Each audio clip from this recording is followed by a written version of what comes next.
On October 9th, Squidward Tentacles was born in Bikini Bottom and has emerged as one of the most complex and interesting characters in the series. Known for his disdain for burgers and customers, his lack of friends, and his perpetually bad mood, Squidward embodies selfishness and rudeness as well. In this video, we will explore the different stages of his life, from his childhood to the present day, and reveal the experiences and influences that shaped the personality we know today. Let's start.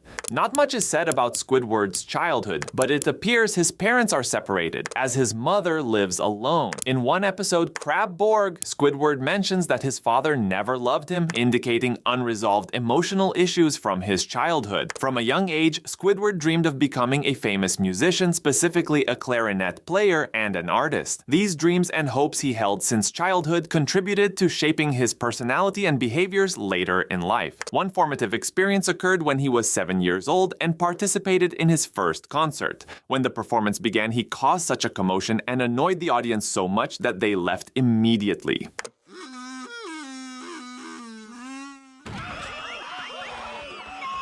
This experience, along with many others, contributed to his cynicism and bitterness in later life. After experiencing all these traumas, he tried to be more social and joined Camp Coral, where he met several friends, including Sandy, SpongeBob, and Patrick. However, it must be acknowledged that he was not kind to them. As Squidward's life progressed, he became part of the Krusty Krab restaurant and a neighbor to his former campmates, SpongeBob and Patrick. With all the events we have witnessed, it can be said that his childhood made him somewhat gloomy, a lazy and negligent employee, and largely incompetent, with a strong dislike for the restaurant and its management. Perhaps it also made him hate Squilliam Fancyson, the extremely wealthy and self-serving character.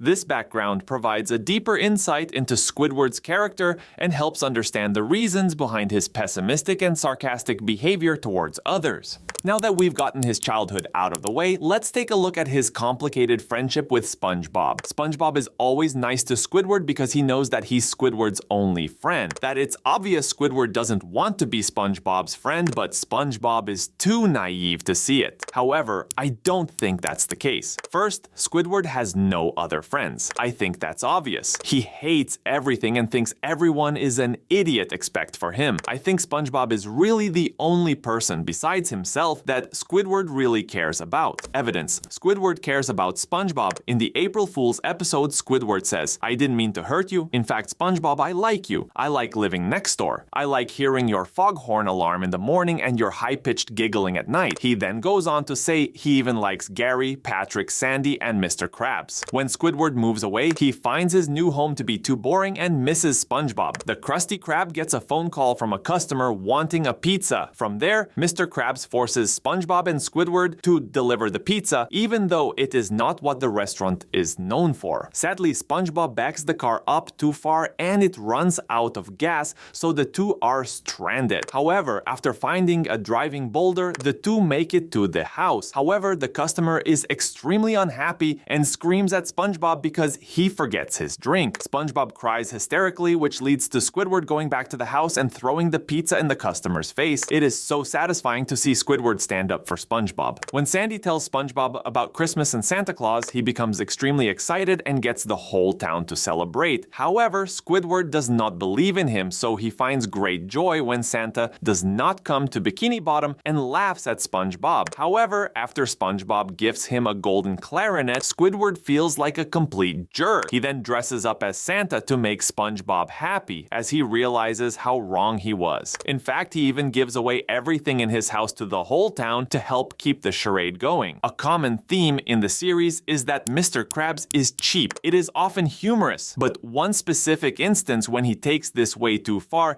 is when he sells SpongeBob's soul to the Flying Dutchman for 62 cents. After seeing this all transpire, Squidward becomes livid and scolds Mr. Krabs for his awful transaction. This leads to Mr. Krabs feeling guilty and wanting to get SpongeBob back. Thankfully, the Flying Dutchman brings him back quickly. Squidward admits he always liked SpongeBob. When working the night shift at the Krusty Krab, Squidward decides to scare SpongeBob with a fake story about the hash-slinging slasher. It certainly scares SpongeBob, but Squidward definitely does not mean to do the same to himself. Yet after a figure appears in the night and walks towards the restaurant that resembles his creation, he cowers in fear with SpongeBob. Thinking he is about to meet his demise, he admits to SpongeBob that he always secretly liked him, which is just so nice coming from him. After stumbling upon a time machine, Squidward ends up going to the past and future. Things are pretty hectic in both time periods, as he finds himself dealing with different versions of SpongeBob in them. However, after going through a lot of turmoil and being in an empty void, Squidward screams that he misses SpongeBob and just wants to go home. His wish comes true and he says to SpongeBob that he is very happy to see him. And for SpongeBob, being the lovable sponge he is, that's all he needs to know. He knows that Squidward needs a friend, so no matter how many times he gets pushed away, SpongeBob keeps going back to make Squidward happy. Now that we've explained his friendship with SpongeBob, let's talk about his romantic relationships. Squidward falls in love with a real woman, so one day a female cephalopod named Squilvia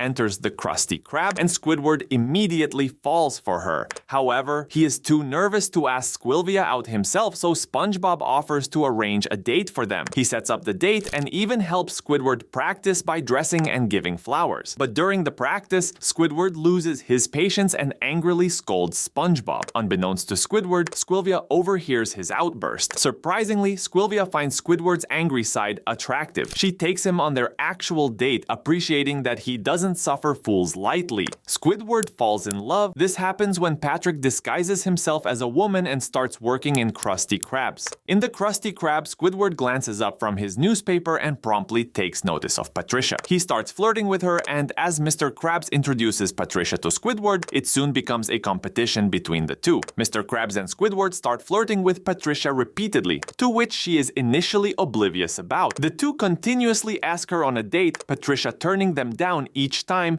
getting increasingly annoyed after each request. And here we come to the end of the video. Don't forget to subscribe to the channel and tell us which character you want us to talk about.